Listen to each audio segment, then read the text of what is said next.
Hello and good morning to CGG TV.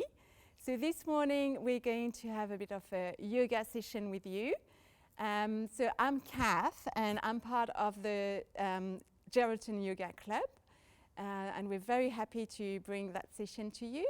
We are with CGG offering a free session of yoga to the community every Wednesday afternoon. At the moment, because of the social distancing and the COVID, we're doing it online. So if you're interested in that, jump onto our page.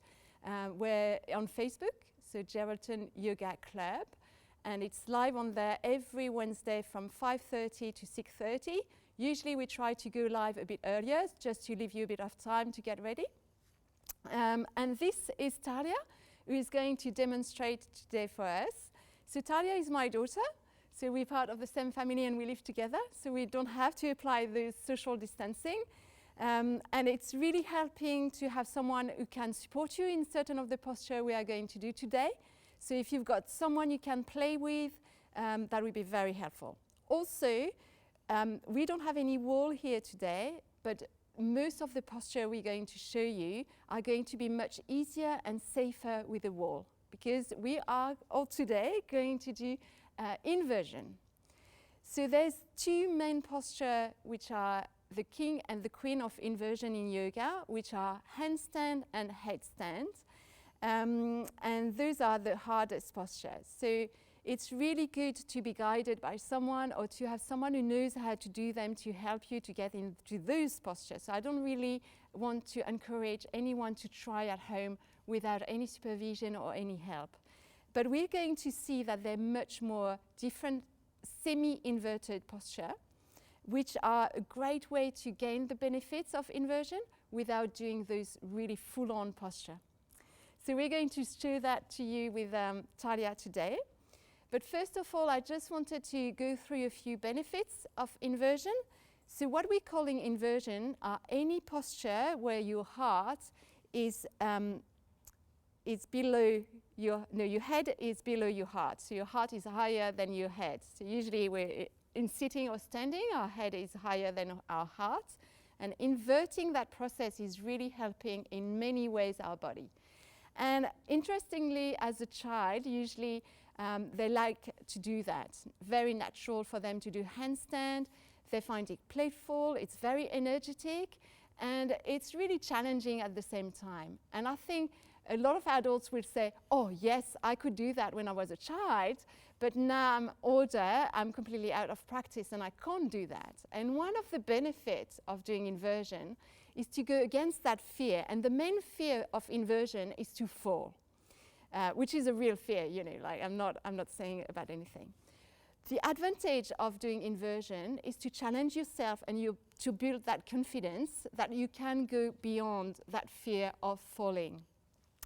For the mood, it's a great booster of mood and it improves the blood circulation. Obviously, our heart is pumping blood when we're standing and we're in that posture. And when we're inverting, it's doing the contrary. It's bringing all the blood from our feet to our brain and brings more oxygen to our brain, which is a great thing to do.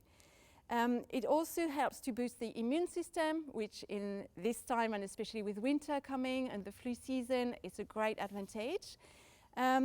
It's also helping circulation, so I mentioned that, and it calms the mind. And that's a great way, especially at the end of your day work, to really settle back and calm. And maybe we can start with our first posture today, which is a really easy posture to do. And there's not really any contraindication to do it. So we just lay down on the mat. It's great to have a mat just purely for comfort, but if you don't have one, you can also have a blanket or just use your carpet at home. And have your hand trying to face up, just in that openness.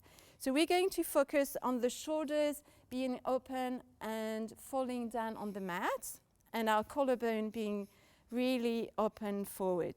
And then we're going to lift our leg. So you can imagine that I'm a wall, and you're just having your leg up the wall. That's why it's called like that. So this is the first version, and you might find you don't have flexibility in the back of your legs, and you can have a slight bend of your knees, which is much easier. Another way, which is still an inversion, is to have a bit of an angle. So not trying to have that 90-degree angle between your body and your legs, but just to have the legs a bit more forward like that. So that also is a bit easier. Some people also like to put something underneath their hips just to make it a bit higher. So we can use the blanket and fold it and then put your hips up. And it just means that the hips are a bit higher and give a bit of relief to your lower back especially. So again, you're against the wall, yeah? You're not, so it's not like a hard posture to keep because the wall is supporting your legs. So it doesn't mean you have to make any effort for doing that. Great, thank you, Talia. So this is really the most easiest inversion you can do, and I really encourage you to do that every time you're tired. You know, like your legs are tired, maybe you've been standing for a while, or you've been shopping, or you just have done a lot of things on your legs, and that has got an amazing effect on calming the mind. Great. Now we're going to move to maybe Adho Mukhasana. So that's downward dog, which is a very well-known posture in yoga. So we start maybe on our knees and in a tabletop position. Great. So we're trying to have our hands under our shoulders, our knees under our hips, and the knees are a bit wide, you know, like the hips, and the feet as well, keeping that distance. And then you can move your hands slightly forward. Usually we say one hand forward, but even just a little bit, it's okay. Both hands in line, perfect. Then you tuck your toes, lifting your hips towards the ceiling. Great. So I can see a stance is a bit too wide, so move your feet slightly forward, great. And then bend your knees quite a lot. And when you bend your knees, it allows you to push, and usually it's that part of the body, your lower back, middle back, that you need to push forward. And in that posture, we're trying to move the chest. So she's very flexible, obviously, so you don't have to go into the full posture. But as you can see, your head is going to be lower than your heart again, so you have that benefit of the blood circulation and coming back to the head. So holding the posture in inversion, obviously you will gain more benefits, but depending on your level, you can hold just for a few breaths to 5 minutes, 10 minutes. Some yogis stay in inversion for a really long time. Great. Do you want to come out? It's good after an inversion to stay in balasana, which is also called the child pose. So it's a very resting pose. You can also use a block under your forehead.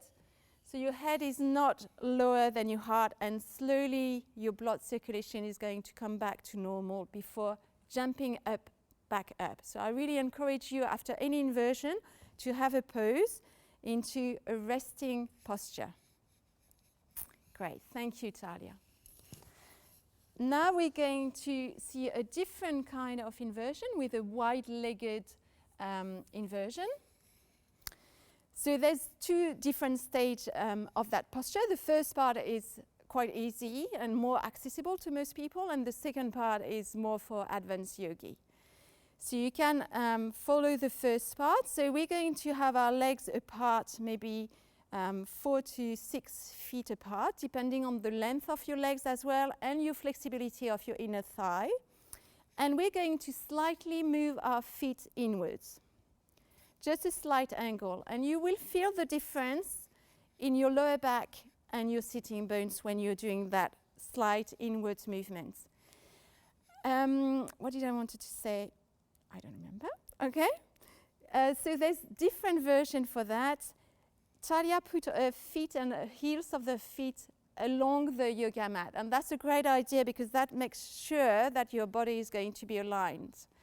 So when you're standing there, just make sure you're feeling stable before starting, engaging your core, so bringing your belly button towards your spine slightly, and making sure your shoulders are open. And we want to keep that openness in the front of the body. So our shoulder blades are really working together and coming together in a back, flat. So now we're going to interlace the fingers in the back. So I'm going to show you maybe like that. So we're trying not to have our hands open, palms of the hands together. And we're making sure we're not rounding our shoulders, but opening our shoulders and opening our collarbones. So we take a breath in, make our spine long, bring our chest forward, and we're going to maintain our back as straight as we can. So depending again on the flexibility in the back of your legs, and you're going to stay parallel with the floor first, and really strengthening that back, because inversion is also great for strengthening the back of the body and the core. So when you're doing all those inversions, try to activate those muscles with consciousness. And then go back down, release your head, let your head hang, and you can open the arms towards the front.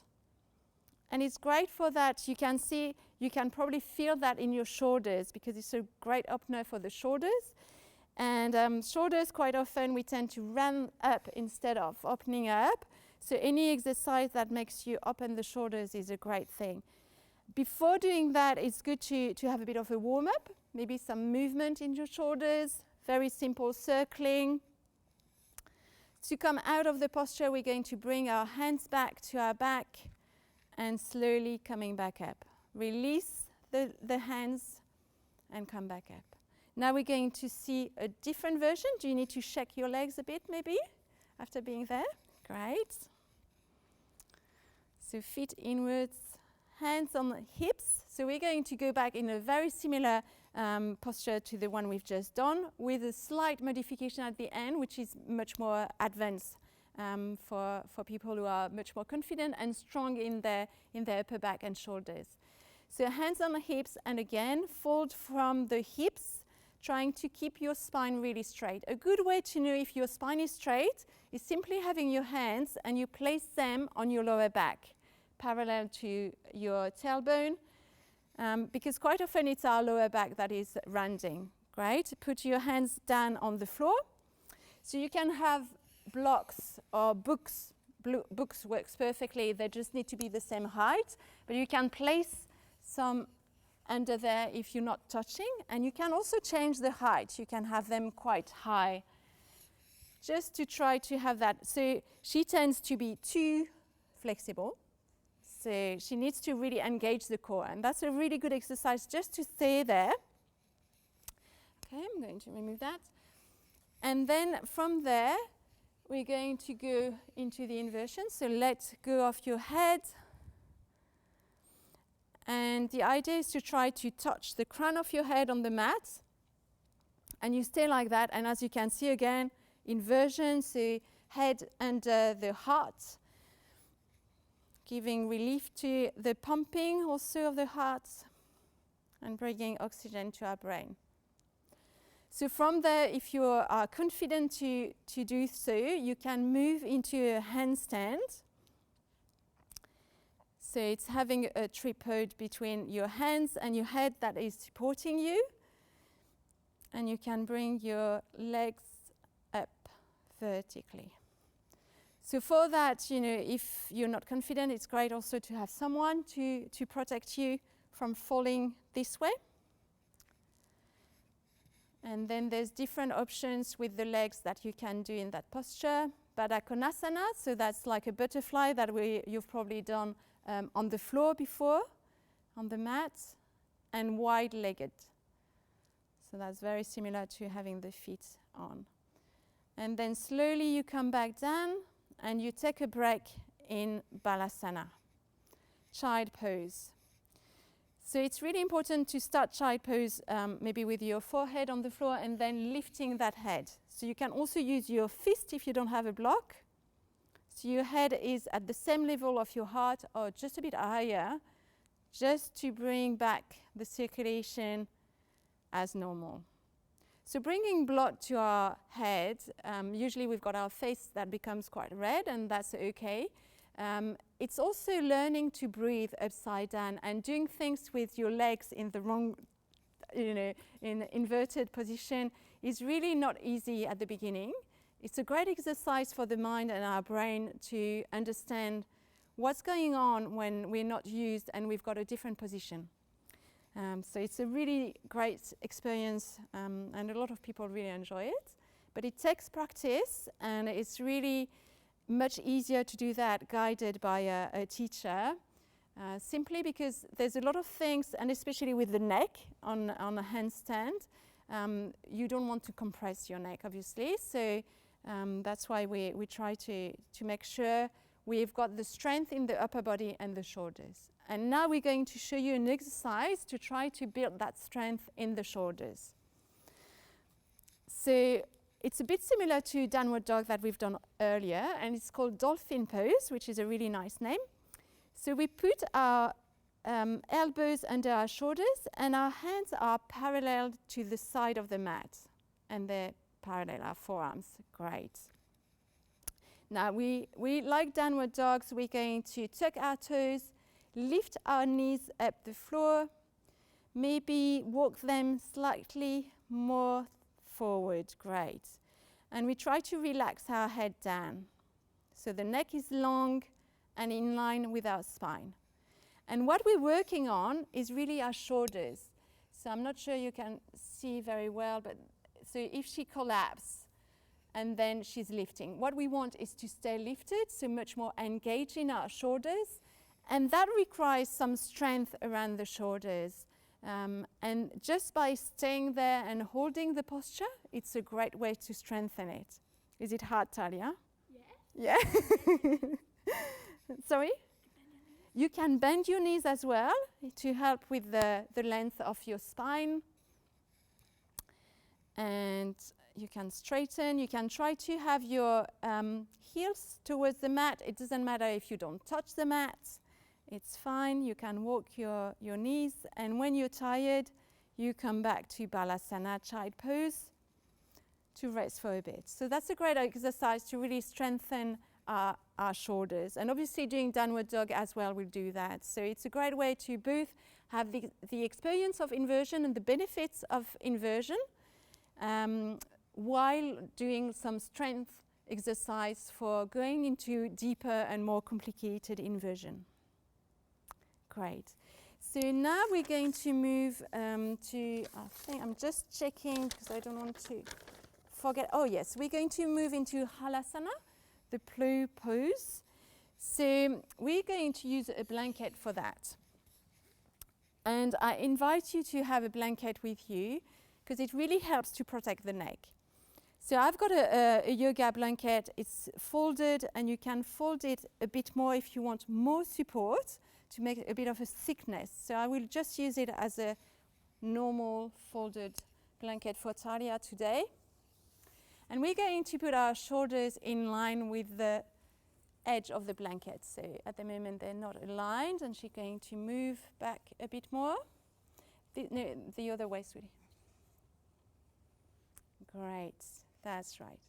And from there, make the effort to really make sure your shoulder blades are flat on the mat. You can relax your hands on the side, palms up. You can smile. Great. And then we're going to go into plow pose. So we move our legs, bring our legs towards our knees, towards our chest, and then, yes, and then we're going to support our back with our hands. So in that posture, we're trying to have a long vertical spine. And it's not an easy posture at all. So you can use as well a bit of support under your feet. So your feet are a bit higher, or just leave them up. You know, they don't have to go onto the floor. What we try to do is really to make a long back and a straight back. That's the most important thing. Great. From there, we can move to a posture where our knees are in our ears. That's right. So you need obviously a lot of flexibility to be able to do that, and a lot of stretch in your spine. Where do you feel that, Talia? Your back, yeah, definitely. It's a great stretch to make more space in between our vertebra, which is a very healthy thing to do, but it is definitely not for everyone, and it will in time come to you. by practicing regularly. Great. Now we're going to move into shoulder stand, which is really the inversion posture that we first teach as yoga teachers, because it's the easiest one in a way. You don't have to kick, you don't have to have your head off the floor, and you're going to use your shoulders and your arms as well to press in the floor and to lift your legs and hips towards the ceiling, supporting in your lower back with your hands. So we're trying to have the hands flat rather than wrapped around. Yeah, that's right. So the blanket, as you can see, can you come down, Talia, because you've slipped slightly off the blanket. So the blanket is helping to leave some room and space under your neck. So your neck and your cervical are not completely compressed, because we don't want that. So we always keep our chin close to our chest when we're doing that kind of inversion. And also we're not looking left and right. We're just looking up the ceiling, because otherwise it can really hurt our neck. Sorry? To your feet. Your feet. So yeah, you can look at your feet. You can flex the feet or point them. And you're trying to have a line between your ankle, your hips, and your shoulders. So Talia is doing a great job. Supporting your back is really helpful. The full posture is without support and with your hands on the mat. And you're actively pressing on those hands and those arms. So you're using that force. Great. And to come back, you're really supporting your hips and you're trying to come one vertebra at a time. So really slowly. After that, you can hug your knees in. Maybe rock side to side, holding both knees. And you can also rest in Shavasana. So Shavasana is usually the posture we do at the end of the class. Shavasana is just laying down on your back, hands open, feet apart, and the feet are rolling out in relaxation. And again, trying to remember and imagine someone pressing into your shoulders and just feeling your neck and checking on your neck to make sure you haven't crunched or upset any of the cervical there. So that's the most important point to keep in mind when you're doing that kind of shoulder stand and handstand. And now maybe we can move into handstand, Sirsasana, but instead of coming from a wide-legged position, we're just going to come from a more traditional way of lifting. So that's fine. So we're starting with our arms, and we want to have the right distance between our elbows. So we're holding opposite arm with our hands, and then we put our elbows on the floor, open. The fingers are going to interlace, and between our hands is where we're going to put our head. So the base of our crown. And we're going to try to really have those elbows sinking into the mat and press into the mat, and using that connection between our head and our elbows and our forearms as our support for a tripod sort of pose. And then we lift our hips, tucking our toes, walking our feet towards our head until our back is straight. And the more you do that, the easier it is to then lift one leg, and it's a great exercise just to lift one leg, leg back, other leg, and just play with that balance. And that's another advantage I haven't talked about yet. Inversion are really helping our sense of balancing. And that's why one of the contraindication is any inflammation of the ear, because without the ear, it's really hard to balance. Glaucoma is another really big contraindication. High blood pressure, any cardiovascular problems, anything where you will challenge your heart, but also your eyes. So if you've got inflammation around the eyes, around the ear, obviously because the blood is coming to our head, the pressure in our head is going to be higher. So then you can stay there if you want, that you've got full advantage and benefits of the inversion, or you can start by straightening the legs one by one or both together, either. And you can see it's not completely still. She's still wobbling a bit, and it's fine. It's finding and playing with that sense of I want to find my balance. I want to find my place on the floor being upside down. So it's a bit challenging. So again, really important to make sure you don't have any pain in your neck, because it's really easy to constrain the neck in that posture. If you do, come down and then change the position of your head to adjust. Whenever you need, you come down of the posture. And if you feel after doing that kind of inversion that your neck is painful, it's not normal. So you need to really change and modify or make sure you're listening to that part of your body. We always, as yogi, really encourage you to listen to your bodies and your sensation, but especially with inversion where there's a lot of pressure on the neck, make sure you're not putting any more pressure. So yeah, great. What shall we finish with? What do you want? We can do so then from there's a lot of variation of different posture, which are really challenging and hard to do. The king of the posture in yoga are the handstand. So do you want to do a handstand? So again, you can try practicing handstand with a wall, but more in a class environment or someone who can help you. And otherwise, I'm just going to spot Talia to make sure she's not coming all the way. So there's different way of starting a handstand, and obviously that's not the yogi way, so we're going to try to do the yogi way. So we're putting our hands on the floor. So maybe come here a bit, yeah, and then come to your downward dog. And from there you can kick or one leg or both legs. Yeah, that's right. So it's all about playing as well. Like it's not, you know, it's hard. It's hard and difficult to find your balance.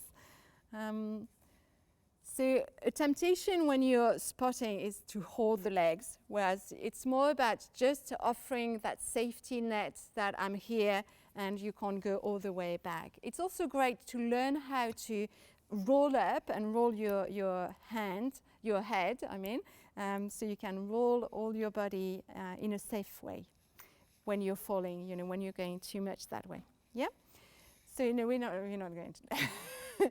Great. Do you want to do any other? I don't mind. Scorpion, you know, the one on your forearm. So forearm on the floor, and with your legs up that way, yeah? So this is also a really advanced posture that Talia is going to try. So you can have one leg on each side or both legs coming out.